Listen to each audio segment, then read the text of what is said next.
Let's set the stage. Getting data is not the problem anymore. We all have plenty of data in our lives. Google's opportunity is to take this huge amount of data and make it manageable for people, to enable them to interpret it. We need to find the interconnections, the patterns, themes, etc., and build in context for genuine understanding that's going to help you make real business decisions. First, let's define what an insight is. Insights help you create more effective business solutions using strategies informed by real consumer truths. Whether these are brand strategies, creative ideas, product innovations, or simply media plans and advertising. The trouble is, insights are notoriously hard to pin down. If you ask 100 people, you'll get 100 different definitions of what an insight is. What is clear is that when businesses look to Google for help with finding insights, they're not just looking for raw data. Insights are based on data, but are novel, credible, and actionable enough for them to unlock new opportunities. A great insight is unexpected, but obvious in hindsight. An insight should be able to inspire action, and it should be useful. I want to introduce you to mother and daughter team Tracy Noonan and Danielle Villagi. In 2010, they took cake decorating classes. Their passion became a business, and their first store opened in October 2011 in Cohasset, Massachusetts. As their reputation grew, they received hundreds of shipping requests, but they couldn't find a way to ship cupcakes and have them arrive fresh and intact. That's when they came up with the big idea, cupcakes in mason jars. By filling jars with layers of cake, frosting, and filling, the cupcake stays fresh for 10 days without refrigeration and can be shipped easily. News spread. In April 2013, Tracy and Danny debuted their product on Shark Tank in front of 10 million TV viewers on ABC's Shark Tank program. Wicked Good Cupcakes became the go-to site to buy unique baked goods online. Everything they do is still homemade and baked from scratch with no mixes. Wicked Good Cupcakes is accompanying us on this journey today, and we'll explore how Wicked Good Cupcakes uses data to reach goals, and of course, how we can help you reach yours. Sometimes making decisions on gut instincts works great, but it's usually better to base decisions and actions on data. In this scenario, if Wicked Good Cupcakes monitored Google My Business reviews, they might have learned that customers really don't care for a seasonal flavor or that there's trending to ask for a particular flavor. Instead of cutting prices when sales are down, Wicked Good Cupcakes could use these insights to introduce different promotions or products, or in this case, cupcake flavors. Many decisions could see improved results if data supported it. When Wicked Good Cupcakes started, they assumed customer base was primarily females, 35 to 54, and used that information to drive their marketing initiatives. Once they drilled into their analytics, they learned that their biggest market was 25 to 34-year-olds, and they adjusted their marketing strategy to trend a little bit younger and to target different networks based on that information. Let's define the terms that I want to use for the rest of the event today. Data is information that you obtain from users. This is like demographic information, their behavior, and their activity, what they do on your website. Analytics are patterns and trends discovered in your data. It's how you make sense of it all and uncover meaningful information. And insights are the value you gain from data and analytics. Insights should be actionable and prescriptive. In other words, you should know what to do next from an insight. Here's an example. Let's assume you have an e-commerce site. Data might show that you had 1,500 visits in the past 30 days. Analytics show that 30% of those folks accessed your site from mobile devices. And insights reveal that visitors using mobile devices are 60% more likely to convert. There's your aha. If you're new to data and analytics, these reports can be overwhelming. Let's look at some ways that data can be used to help make decisions instead of relying on gut instincts. This involves using tools to see patterns in customer usage. Before diving in, you need to identify your goals so that you can ask the right questions. Here's how to get started. First, outline your goals, the customer actions that you care about the most. It's probably not enough just to have people visit your website or to give you a call. You want them to start placing orders or connect with you or ask for more information or sign up for your newsletter. Then you need to look at what outcomes you want. What do you want to improve? You might want to increase your web traffic by a certain amount so that you have a higher base from which to draw additional sales. Second, you're going to ask questions. What information do you need to know to achieve your goals? The questions that we ask about offline advertising campaigns often apply online as well. And third, determine which tools and reports can help you get the answers you're looking for. And I'm here to help with that. Let's start with goals. Start with the outcome in mind. What do you want to happen? What are you trying to achieve? And everything that you do should support those goals. As small businesses, a lot of times one of our goals is simply to make more money. If you're a nonprofit, you might want to get additional engagement with your customers or your audiences. You might want to get more donations, or you simply might want their time and talent. So what makes a good goal? We've all seen the SMART framework. Is your goal specific and detailed? Can you track it? How will you measure it? How will you know when you've accomplished it? Is this goal realistically attainable? Will this goal help you reach your business goals? Is it relevant to your business? And when do you want to achieve this goal by setting a time frame? Here's the potential goal for Wicked Good Cupcakes. They set a goal to decrease shopping cart abandonment to less than 60%. They used analytics to find out how many users were adding a package to their cart over a period of time.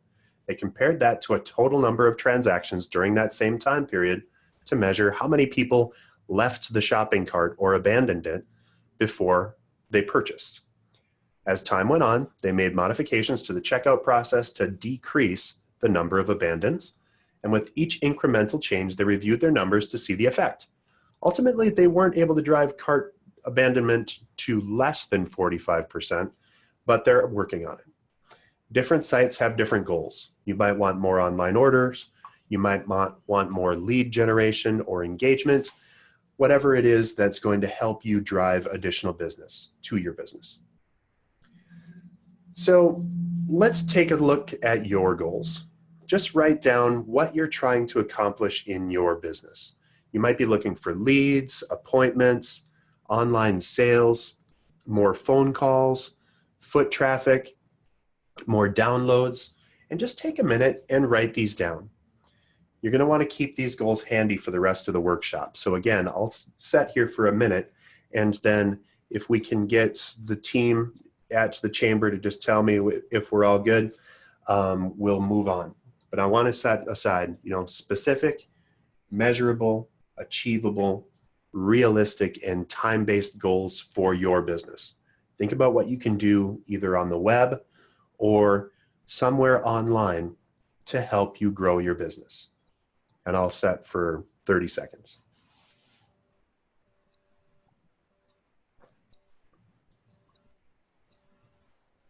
If it helps in the room, you can also ask your neighbor and see what they think.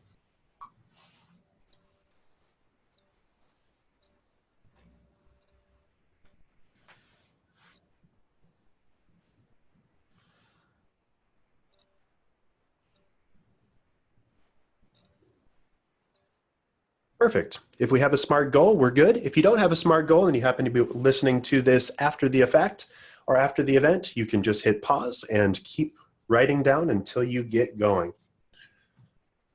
Now that we've defined our goals, let's consider what actions and what questions that we have to meet those goals.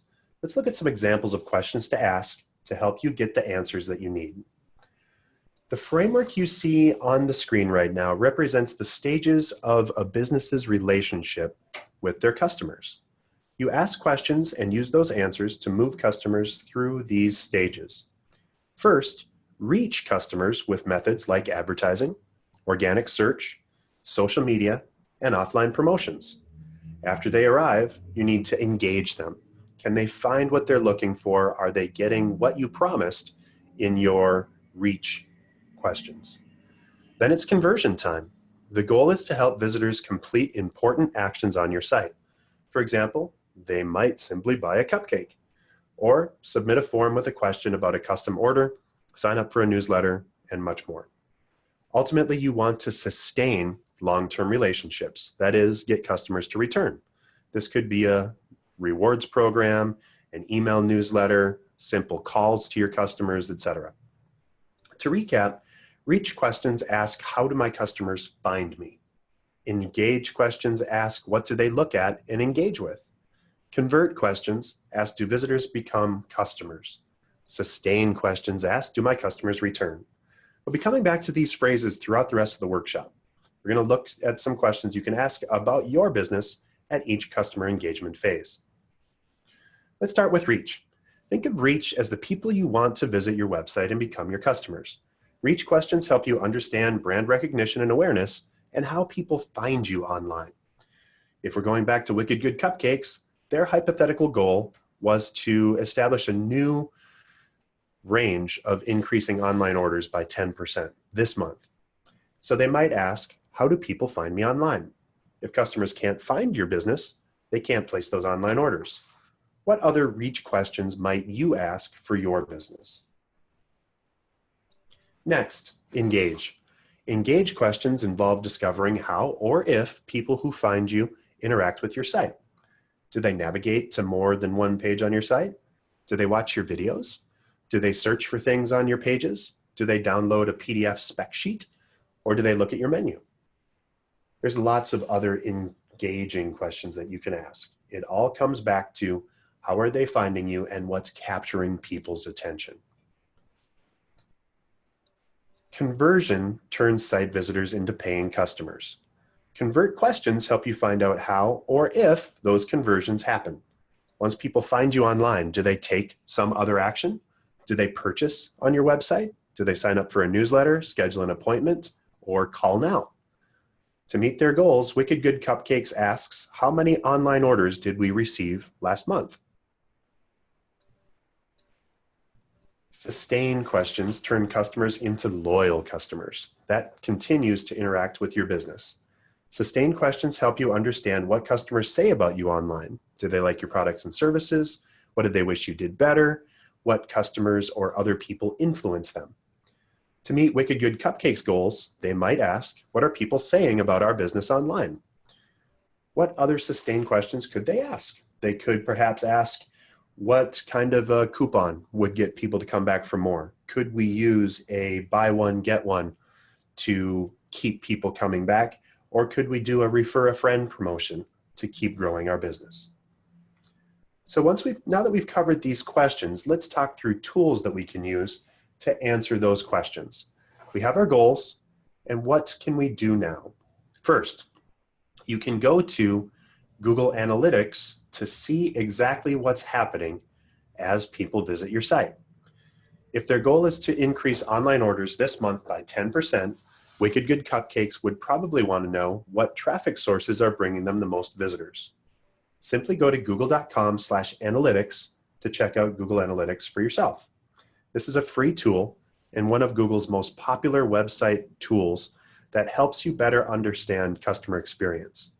It helps you understand customers. You can look at their demographics, their gender, their interests, and then you can know if your site is meeting their expectations.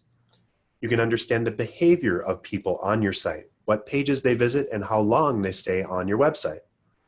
And then you can see how customers find you via organic traffic or search results. What keywords are they entering into Google to show up in search results?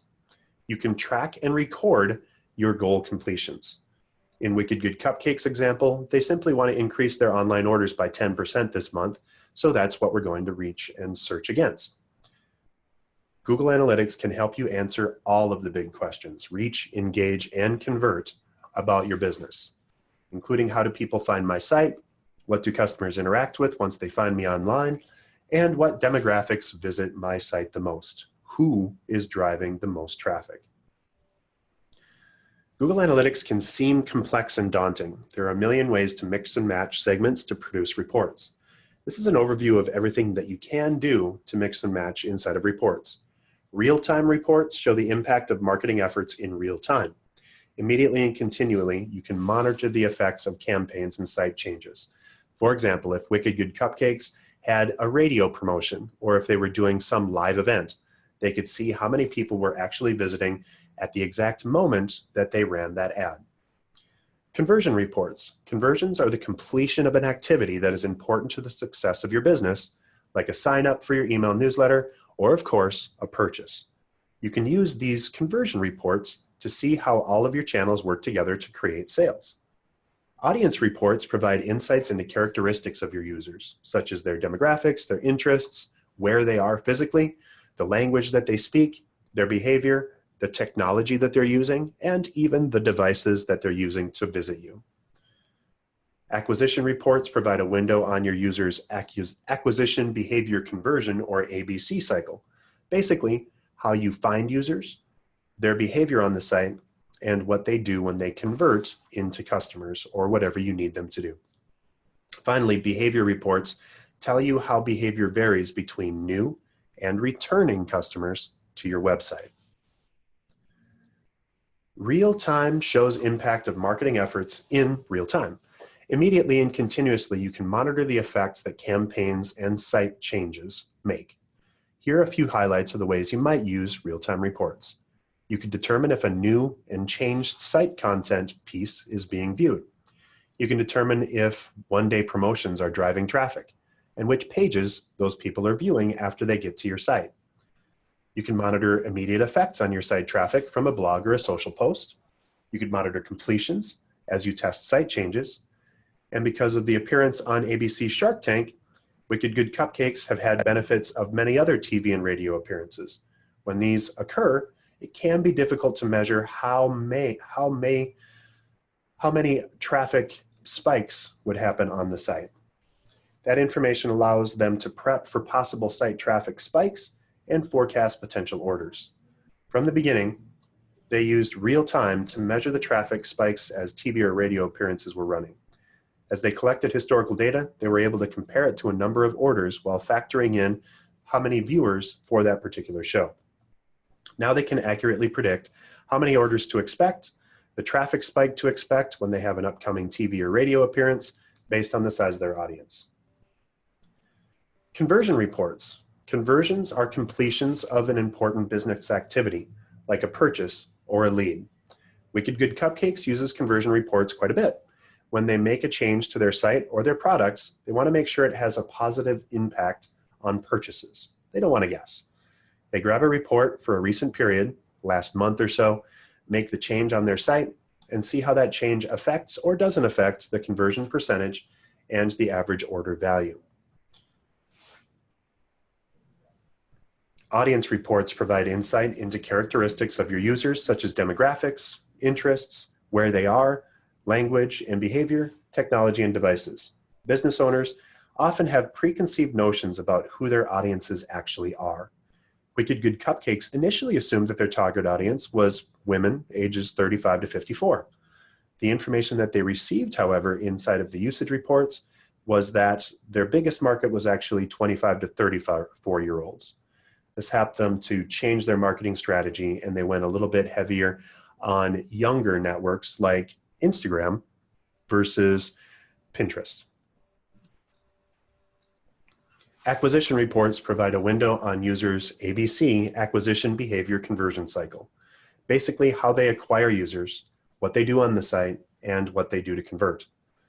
Wicked Good Cupcakes uses acquisition reports to find out how people are searching for them or finding them through search. With this report, they see what terms people are using to find them and the conversion rate of specific search terms. In this case, Wicked Cupcakes is a big one, but cupcake delivery is also pretty significant. Behavior flow reports help you visualize the path that users travel from one page or event to the next on your website. This helps you discover what content keeps users engaged with your site and identify potential content issues. You must have set up and be tracking events before they appear in the behavior flow report. The more organized you are about setting up your event tracking codes, the easier it is to use events or pages and events views of the behavior flow report. You also need to have set up content groupings before they appear in that report. In this case, however, we can see that people start from the home page at 233,000 visits, and then a solid chunk go right to shop online. But then they also visit the shop online with the cupcakes in jars page. On that other section, most of the people that get to the shop online go into that secondary page of shops online on jars, and then more people get to the content that ends up to the end purchase goal. All the way at the end, it's the slash. So if you'd like, you can jot this down, and since we're not in person, I'm not going to have you do this live now, but jot down this URL to try a Google Analytics demo. You can go to g.co/grow/analytics demo to check out Google Analytics for a specific dummy account. You can go through the live reports, you can check the conversion reports, and all of the different things that I've showed you. There's also a lot of really good information inside of the demo that you'll go to. So again, g.co/grow/analytics demo can give you some really helpful info on how to use Google Analytics without actually getting into your data. Now, of course, it's very simple to also set up your own Google Analytics pages. And what you need to do with that is simply go to google.com/analytics and follow the prompts to get your website set up and tracking. If, for example, you use WordPress for your website builder, there is a plugin that helps you activate Google Analytics so that you're tracking all of the content on your site. So, we've been through a lot today. Where do we go from here? First, you need to outline your goals, and then you need to identify the questions that you need to ask in order to get what you're looking for out of your online marketing. You need to reach, engage, convert, and sustain your customer base. How are you going to reach them with specific acquisition campaigns and strategies? Are you going to use Google Ads? Are you going to have a blog? Are you going to use a YouTube video? How are you going to engage and connect with those folks? So how are you going to reach them? Once you have reached them, what messages are going to draw them in or engage them? You've seen engaging headlines all over the web, and you can look at what other people are doing to engage their customers. On your social media accounts, you could have engaging and connecting questions that ask deeper things or that draw people in further. This is stories of your customer base or about what you do. Maybe it's profiles of your employees. How are you going to connect with people in a real way? Convert questions are going to help you actually get the people that visit your website to do what you want them to do. How are you going to get them to purchase? If you're a B2B business or a business that does business with other businesses, how are you going to get them to join or connect with your lead acquisition process, or to basically give your their information to you so that you can continue to connect with them? Because B2B sales tend to be longer cycles, and you need to ask and answer more questions and engage with them more often. And then finally, sustain. Inside of those sustain questions, how are you going to keep people coming back and keep the wheel of your marketing turning and generating more and additional leads from the people that already know and love you? We've also seen a bunch of reports inside of Google Analytics to help you answer the specific questions that you need to connect with. How are people finding you? What are they doing right this moment? Where are they going on your website? And who are they inside of the connections and engagement? And then, of course, remember that you need to measure your results so that you can take specific actions. The goal of using data to drive business growth is to take measurement and use that as a waypoint to move forward in your business. It seems complicated sometimes, but it's really as simple as you need to track what you're doing if you're going to improve what you're getting. And that's all we really have today. So what I want to get through to you now is the next steps. So as I mentioned at the very beginning, you can go to google.com/grow and get all kinds of helpful information to help you further and advance what you're doing online. For teachers and students, you can bring a ton of digital tools into your classroom. Local businesses can find customers to find you online. Job seekers, we can help you boost your resume with a new certification, and developers, of course, can learn to code or take your skills to the next level. This is also where businesses can get the specific information that they need to activate Google Analytics, to engage with specific reports inside of Google Ads, and to find easier ways to make better business searches to get more and helpful information from your business. That's what I have for you today. So if you have additional questions, go ahead and connect with us. And you can also send in some questions. I'm going to open up for specific questions if anyone at the Heart of the Valley Chamber. Questions?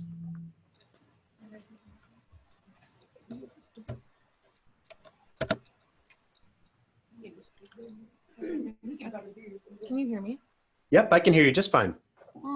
Quick question for you. I got out my business partner yesterday. How do I ensure that my analytics are secure on my for my Google Analytics? Is there a way to ensure that I'm the only one accessing the analytics?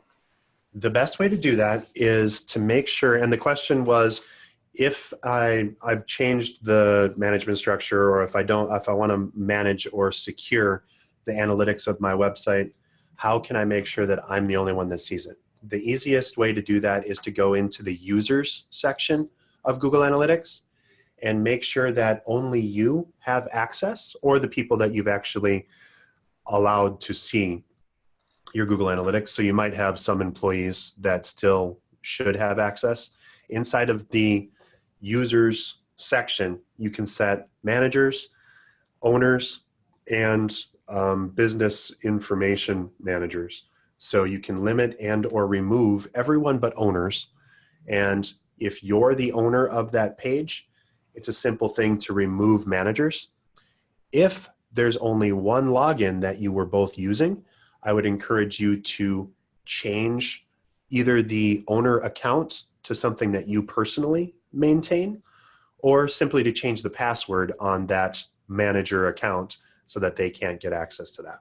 Okay, and sorry, I have one more add-on question. Of course. If my partner was the one who set all this up and I never had access to the information, technically the owner of the website, right, etc. Is there a way that when I go in, it's going to recognize that I'm the actual owner? It won't be able to know without additional feedback from you that you're the owner. What I would recommend in your case is to probably transfer the ownership to an account that you specifically own. The trick with that is that you're going to have to get approval from the current owner account. You can fill out and submit a request to the Google Analytics team or to the Google team to secure complete ownership of that page. And if you do have specific and sticky questions like that, and if you need help, I can try to engage with the Google teams to do that for you. And to do that, I'm going to chat my email address in the chat pane right now. Okay. And if you go to, or if you send an email to dave@busyweb.com, I'll forward that on to team members to help you. Okay, thank you. Yep. Other questions? That was fantastic. Thank you. What is the plugin called for WordPress? There are a number of Google plugins that you can use. One of my favorites is Google Analyticator. And so if you're in WordPress and you click on the plugins tab inside of the backend, inside of the dashboard, you can simply search for Google Analytics. The other favorite that I use is called Yoast, Y-O-A-S-T. And so Yoast does a number of things to help optimize your website for search engines, in addition to integrating Google Analytics into your pages. Yeah. Other questions? Do you happen to know if there's a plugin for Shopify? I do not, I'm afraid. Shopify actually does have some analytics built into the back end of their site, but they don't have quite the same type of plugins. What you're going to want to do inside of Shopify is just log into your back end and search for analytics integration inside of the admin window, and it'll show you how to do that. Generally, what you do is you insert a small snippet of code into the header of your site. It sounds complicated, but it's actually pretty simple to do, and they have a really easy tutorial on how to do that.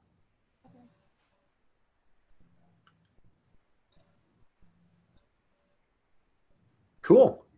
Anything search engine optimization related that you have questions about, or anything with Google My Business? Maybe like with WordPress, how would you ensure that you have search engine optimization? There's other than that, you plug in. Is there any other plugins that you can use? So the question was very quiet. I think most of it. Was the question, what recommended plugins do I have for WordPress? Yeah, for search engine optimization, how do you ensure that you have good, I don't know, runnings for that in your Sure. website? Yeah. So probably the easiest is just to activate the Yoast plugin. And again, that's Y-O-A-S-T. It's like toast, but with a Y. And the Yoast plugin will walk you through target keywords that you want to rank for on your website, as well as showing you how to optimize your pages on your site so that you'll get found as much as possible for the keywords that you're trying to focus on. So it's very simple, and it actually has a bunch of tutorials built into it. It's by a long shot the easiest to use Google Analytics and Google Search Engine Optimization tool available inside of WordPress. So if you check out the Yoast plugin, run through the tutorials, it will help you focus on specific keywords. Now, a word of caution inside of all search engine optimization, Google uses more than 200 algorithmic data sets to figure out how to rank your specific web page. You probably receive questions or calls from people pretending to be from Google and offering to get you to the top of Google search results. There's no way to guarantee specific search engine rankings. If you want to show up at specific times, you can advertise, but that requires spends. If you want to show up organically or without paying for ads, it's a longer process, and it requires a lot of content, a lot of targeted information, and of course, making sure that your website is semantically set up correctly so that it has the proper titles, the proper metadata, like descriptions, and that all of the images on your site are tagged with information so that Google knows what those images are. Those are called alt tags. So there's a lot that goes into it, but if you're simply as consistent as you can be, maybe updating your website, let's say weekly, with information that has the specific keywords that you're trying to rank for on it. So if you were trying to rank for mason jar cupcakes, having a post every week that includes the words mason jar cupcakes and probably other information. I mean, the shorthand of getting found on Google is to make sure that your website is as useful as possible to the people that are searching for that keyword. So regular content, maybe videos, images, labeling all those images. And again, if you use the tools that are available inside of the Yoast SEO optimization tool for WordPress, makes it very simple.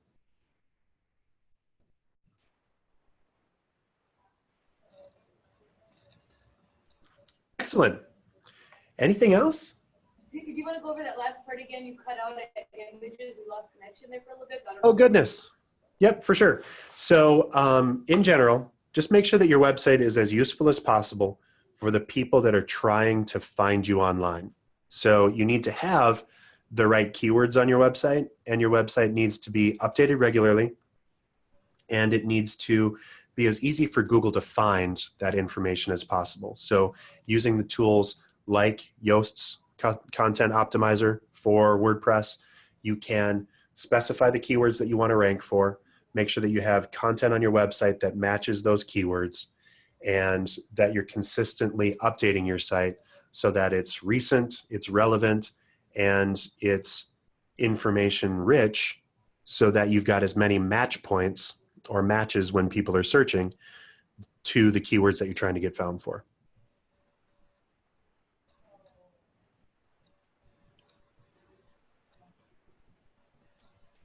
Excellent questions.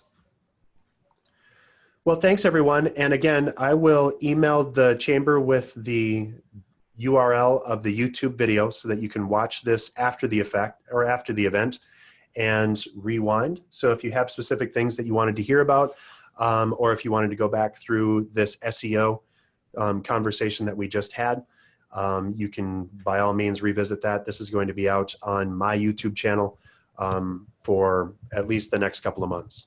So thank you all for your time and attention, and I hope you have a fantastic day. Thank you, and I hope this helped you grow with Google. Hey, Dave, thanks so much. Can you go ahead and email me that link? Kelly's going to be out of the office.